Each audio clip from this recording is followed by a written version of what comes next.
Tal como lo anuncié, está aquí Katia Pasarino, que es representante de la comunidad en el Consejo de Administración del Hospital de Reconquista. Katia, bienvenida al programa, gracias por venir. Bueno, muchísimas gracias a vos por invitarme y muchísimas gracias a toda la audiencia por estar conectados. Ajá. Bueno, Vacunagate, así le llaman al escándalo nacional.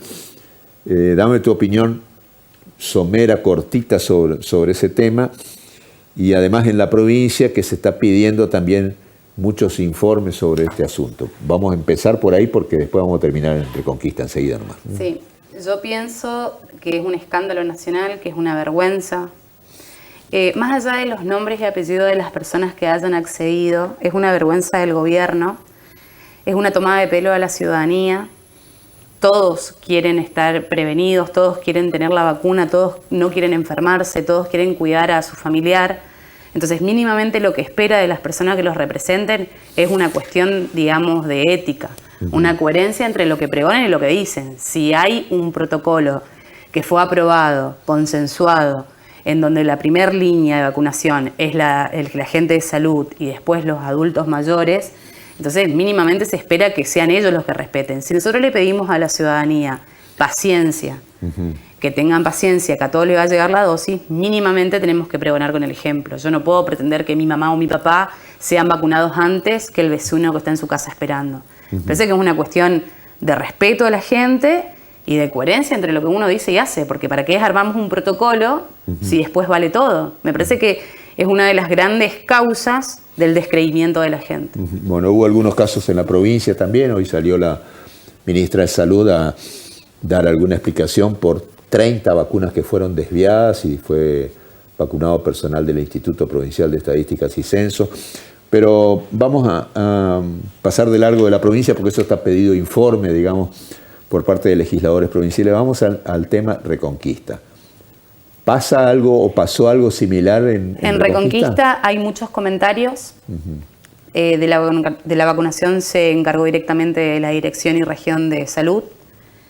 Yo presenté una nota pidiendo el registro oficial digitalizado, que son todos los datos que se cargan, para chequear uno por uno si hubo algún tipo de irregularidad. Sean una, sean 20 o sean 30. ¿Hubo alguna clase de privilegio? De privilegio. Sí sé que el jueves y viernes hubieron inconvenientes. Para que la gente sepa, al efector de salud del Hospital Central de Reconquista llegaron dosis de vacuna para, en primera instancia, vacunar a todos los agentes sanitarios, pero también llegaron las dosis para lo que serían los efectores privados de salud. Hablamos de Sanatorio Norte, Sanatorio Reconquista y demás. Esos sanatorios tenían un encargado y tenían que mandar un listado del personal, ¿no? Uno desde afuera no sabe si fehacientemente trabajó o no. Uno confía en el listado que ellos mandan, que a su vez se pide al ministerio que manden esas dosis para ese personal. Y fue era a voluntad, entonces hay gente que se quería vacunar y otra gente que no, por un montón de causas.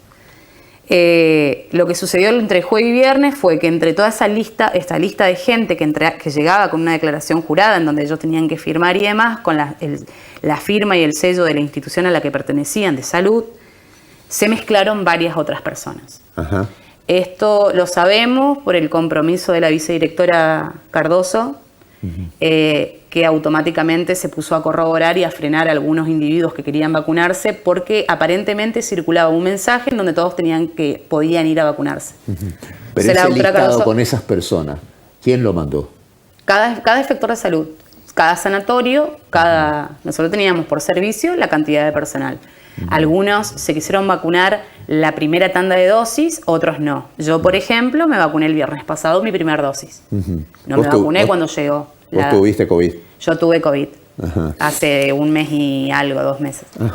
No, lo que yo quiero saber es si ese listado de esa gente que no correspondía a vacunar, ¿quién lo envió? Bueno, no, es que la gente misma iba por un mensaje circular en donde invitaban a que se acerquen a vacunarse. Eso es lo que dicen. Yo fehacientemente hoy... ¿Quién invitaba a...? Un mensaje, un circular de WhatsApp. Es medio difícil saber de dónde salía. Ahora, eso se está investigando, se está corroborando y por eso yo pido el listado para darlo a conocer, un listado digital con los datos fehacientes de todas las personas que se vacunaron, que aparte debería ser público, no debería tener por qué esconderse nada, y es en donde vamos a poder corroborar si sí o si no. Yo hoy estuve a la siesta hasta las 5 de la tarde con los chicos en vacunación. Le mandamos un saludo a Valeria, pobre, que está trabajando de las 6 de la mañana a las 5 de la tarde, y a Owen, que también está colaborando. Pero sí, son, digamos, si hubo alguna irregularidad, que aún hoy no me consta, sí sé de este problema que hubo, se va a tener que denunciar y se lo va a tener que publicar. Por lo menos que pasen vergüenza, digamos. Pero la información que te llegó a vos, sin dar, o probablemente con algún nombre que me imagino que no estás en condiciones de dar hasta no corroborarlo, ¿te llegó información concreta? Sí. De gente que fue hermanos de funcionarios, un funcionario provincial, abogados, personas dueñas y propietarios de comercios. Ajá.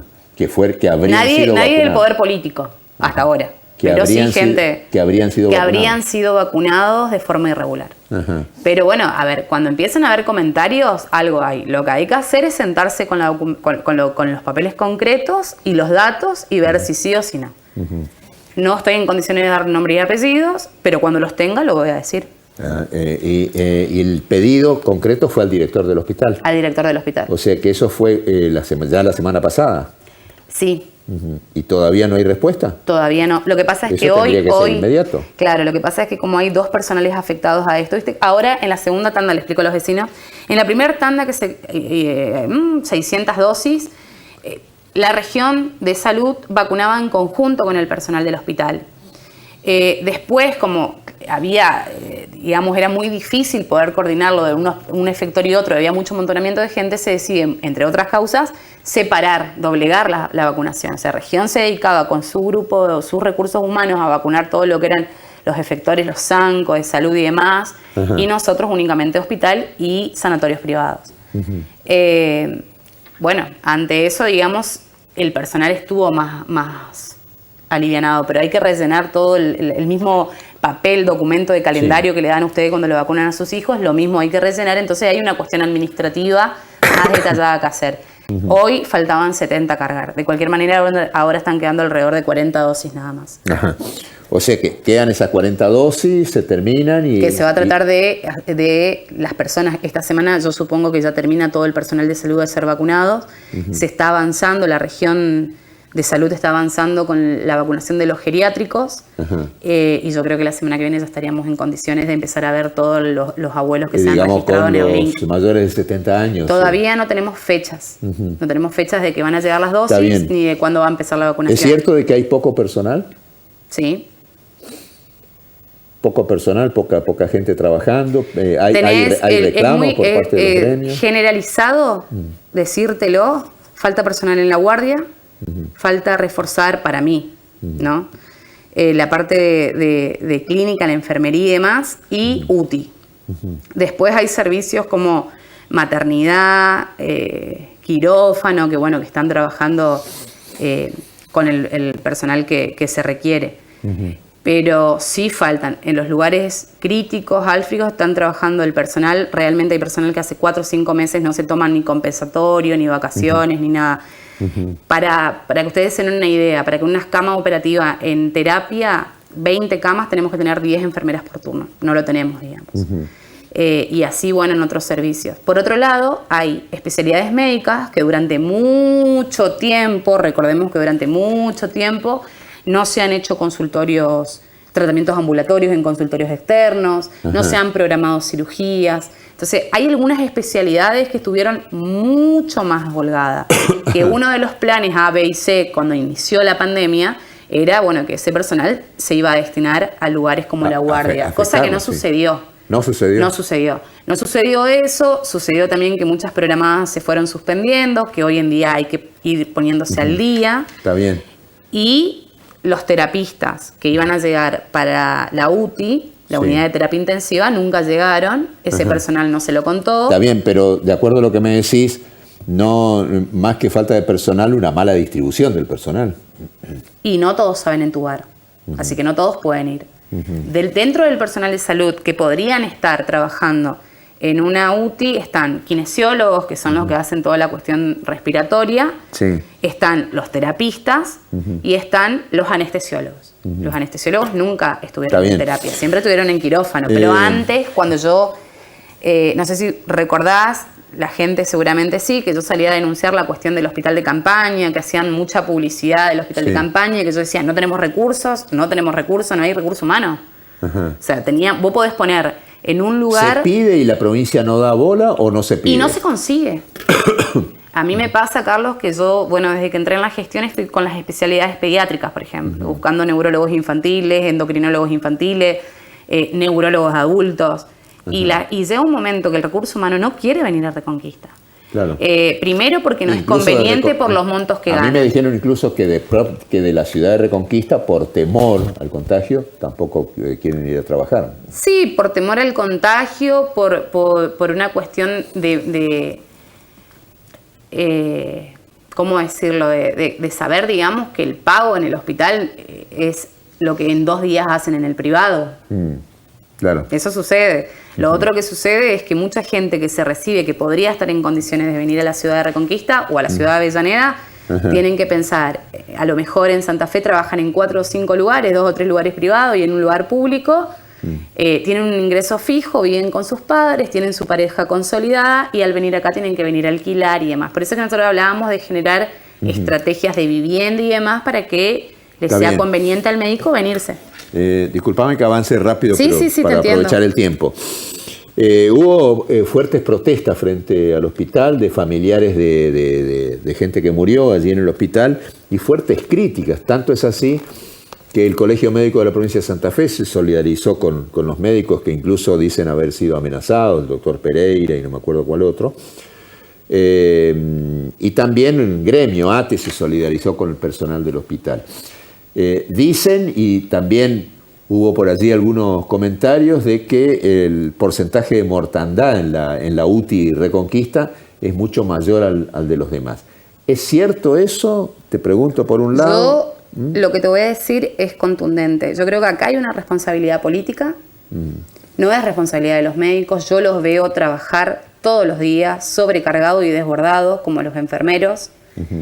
Sé que hay un problema grave desde que entré y que no lo pude solucionar y me parece que cada vez cuesta más, que es una cuestión de comunicación entre el médico, la enfermera y el familiar y el enfermo, en dar los partes, en ser claros cuando uno da el pronóstico, el parte médico, pero sí me parece que si nosotros tenemos una UTI con una capacidad operativa de 14 camas y vos agregás 4 y resolvés tener un médico más para dar respuesta y después terminás metiendo 10 camas más, y difícilmente una persona que está preparada para atender un médico a 6 pacientes pueda resolver, digamos, si siguen incorporando camas. Nos pasó en medio de la pandemia que por no poder dar respuestas, la ciudad de Rafaela, por ejemplo, mandaban la gente de Tostado acá. Vos no vas a dejar las personas sin atención. Pero si vos sos objetivo, nosotros no teníamos capacidad para seguir agregando cama.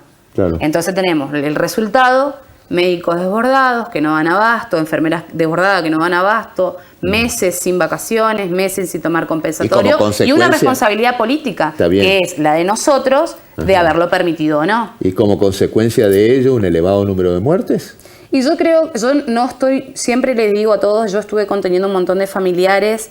Rivarola fue un paciente que yo tuve que intervenir para que lo atiendan en la guardia, para que le hagan una placa junto con la doctora Cardoso, que me ayudó de forma telefónica, porque este paciente venía de un privado que lo derivaron para que le hagan los estudios en el hospital no le querían hacer. Toda una secuencia de hechos que fueron muy mal manejados, que rozaba el abandono por demora.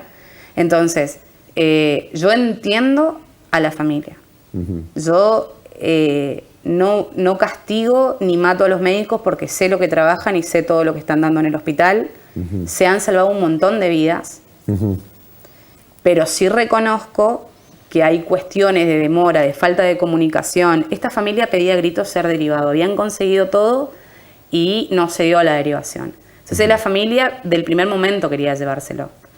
Y después, en el medio de eso, encontrarse a un intendente que estaba consiguiendo una derivación a Rosario, cuando le pide a la ciudadanía que tenga paciencia y que se haga atender en el hospital mínimamente, y volvemos a lo mismo que pasa con la vacunación, roza la falta de respeto al ciudadano.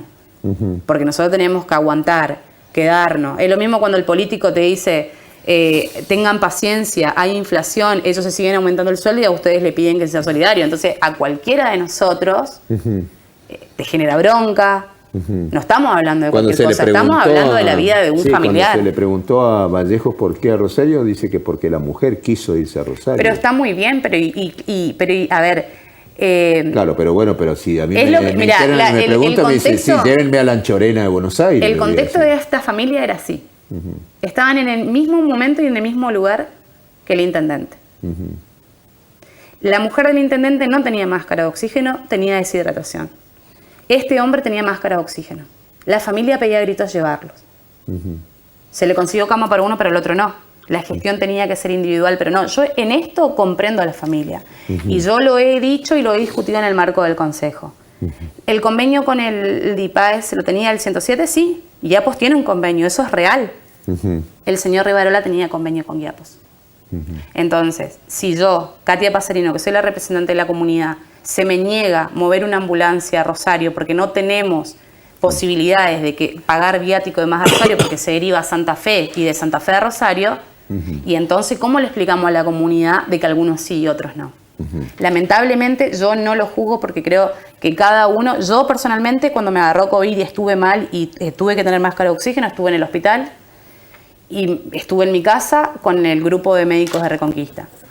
Es el sabor y la sensación que le queda. Y a la gente, ¿por qué tener que confiar en algo que después los mismos hechos demuestran que algunos sí y otros no? Respecto a esa situación, porque no se trata solamente de Rivarola, está Marcón también, que también fue bueno, durísimo, lo de Marcón, hay varias cuestiones. Pero permitime que yo, así escuchando tu explicación, que es muy clara sobre esto, y algunas otras, deduzco y ato esto con lo que me dijiste al principio, problemas con el tema comunicación y demás, porque más que nada de lo que se queja la gente es de la mala atención, del maltrato en el hospital de Reconquista. Más allá de alguna responsabilidad médica que puede ser sí o no, pero hay un maltrato hacia la gente. Si vos me preguntás, yo ya voy a cumplir mis 3 años de gestión. No sé si me voy, no sé si me quedo, no sé lo que pasará. Pero si vos me preguntás a mí, ¿cuál es uno de los grandes fracasos que yo siento en la gestión? Es haber entrado sabiendo que había problemas de comunicación y no haberlo podido resolver. Si bien intenté con mediación comunitaria, con cursos de comunicación no violencia y tratando de ser yo mediadora entre el paciente y el médico, me doy cuenta que cuando yo no estoy, la comunicación sigue siendo la misma. No de todos, nunca se mete a todos en la misma bolsa. Desde el momento en que va un paciente a pedir un turno de urgencia y ni siquiera se le pregunta por qué es la urgencia. Y se le da acá un mes y tienen que subir arriba a explicar su situación. Desde el momento en un parte de prensa que alguien no entiende algo y no se le da el tiempo para poder preguntarlo. Yo creo que son cosas, y me ha tocado también intervenir con números de teléfono que han dejado y no han llamado, o han llamado y no han sido respondidos, y se intentó una vez y no se intentó más. Entonces yo entiendo que el médico está abocado a atender al paciente, pero de la puerta afuera, la sala de espera, hay una familia entera con miedo de perder su familia. Como consecuencia de ello, lo grave, la pérdida de vida, y te pregunto esto... Que no se recupera. Averiguando, me dijeron que en todas las UTI, en todos lados, el porcentaje de mortandad es elevado, porque si entra a terapia intensiva quiere decir que el paciente está grave. Ahora, ¿es cierto que el porcentaje en la UTI Reconquista es mayor a todos los demás? Mira, yo soy una ignorante en temas de estadísticas y de criterios médicos. Yo he visto un par de números en donde se comparaban algunos hospitales en donde hablaban de máscara de oxígeno y asistencia mecánica respiratoria, que lógicamente no son lo mismo. O sea, las estadísticas que nos ha mostrado el director y la vicedirectora son de números que han entrado con asistencia mecánica respiratoria, no con máscara. Eso lo tendrían que hablar más los directores médicos, que son los que tienen. Sí, la sensación que te queda es una sensación de que si tendríamos, para mí, no es una sensación, es un hecho. Si tendríamos más recursos humanos, podríamos hacer una atención a lo mejor de mayor calidad. La última, y te pido brevedad porque nos pasamos incluso del tiempo. Reunión por la creación de guardia pediátrica. ¿Qué hay de eso? Bueno, vuelvo a lo mismo. La necesidad de especialidades pediátricas es tan grande que ustedes no se imaginan el número de niños que nosotros estamos derivando al Hospital Alasia en temas de neurología infantil, por ejemplo. Y ni hablar de otras especialidades. Niños con síndromes de West, con discapacidades, con un montón de cosas que necesitan una atención más acorde a su edad y que con eso lo resolveríamos con las especialidades pediátricas. Yo me reuní alrededor de 14 neurólogos infantiles tratando de que vengan, bueno, sin obtener muchos resultados, pero a raíz de lo de Valentina, tengo que reconocer que la fuerza y el empuje de Mauro Ramoa, que es el papá, de movilizar a la sociedad, de hablar de la guardia pediátrica, de plantear la problemática a todos los medios y a toda la comunidad, hizo que uno no baje los brazos y ante tantos no, porque el problema de la guardia pediátrica es la falta del recurso humano. Empezar a lograr el involucramiento de diputados, de legisladores, de actores, un montón de otras personas, la O Pandolfi que está con las vecinales y un montón de otras instituciones que lo que quieren es que se active esta guardia pediátrica, que tiene dos grandes desafíos. El primero es la sensibilidad y la educación de la comunidad al saber qué es la emergencia y qué es la urgencia y no llevar a los niños a consulta banales. ¿Qué decimos con esto? No un dolor, no una fiebre que empezó hace una hora, no un dolor de garganta que viene hace 5 días y nunca lo llevaron al centro de atención primaria de salud. ¿Por qué digo esto? Porque tuvimos la oportunidad de tener 2 médicas pediatras en la guardia y se han ido a los 15 días, porque es tanto la cantidad de niños, porque claro, uno como papá dice, bueno, lo llevo a la guardia pediátrica, pero la guardia pediátrica no es un consultorio externo y no hay médico que aguante. Ustedes imagínense que un médico pediatra en su consultorio atiende a lo mejor 15 niños, 20 niños. A un costo de 1.000 pesos la consulta son 15.000 o 20.000 pesos. Y ahí entra a rodar la cuestión económica. Son 15.000, 20.000 pesos por día contra a lo mejor 40.000 que ganan con un monotributo 24 horas en el hospital. Entonces no quieren aceptar, digamos. Bueno, pero estamos todos luchando y trabajando que sea una cuestión de decisión política, que la residencia pediátrica que ya nos autorizaron y son 3 cargos que estamos buscando, buscar la manera con la asociación pediátrica y con todos de activarla. Estamos en ese camino y yo creo que todos juntos, como el grupo muy lindo que se armó, lo podemos conseguir. Katia, fuiste muy amable en venir. No, gracias a vos por el espacio. La gentileza. Katia Pasarino, representante de la comunidad. Gracias. Si me dejas, doy mi número de teléfono 5 minutos. Sí. 3482-613-627. Ante cualquier requerimiento de la comunidad en el hospital, me escriben un mensajito o una llamada. Katia Pasarino, representante de la comunidad en el Consejo de Administración del hospital. Pausa y ya estamos con Federico Pez.